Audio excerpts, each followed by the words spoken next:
Our research now aims to optimize 3D printing processing conditions for dental restorations so as to obtain suitable, reliable, and affordable 3D printed ceramic prostheses.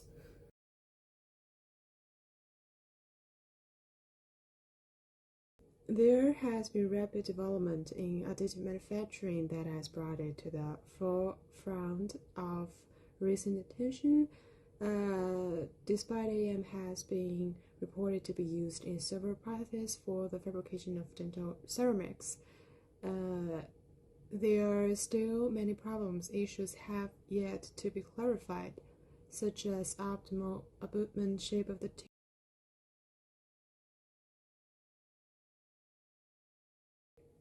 Through the development of digital dentistry, it is hoped that the digital transformation of dentistry will be universalized in clinics to meet both patients' and dentists' demand, so I can communicate with patients and use digital fabrication technologies to manufacture dental prostheses.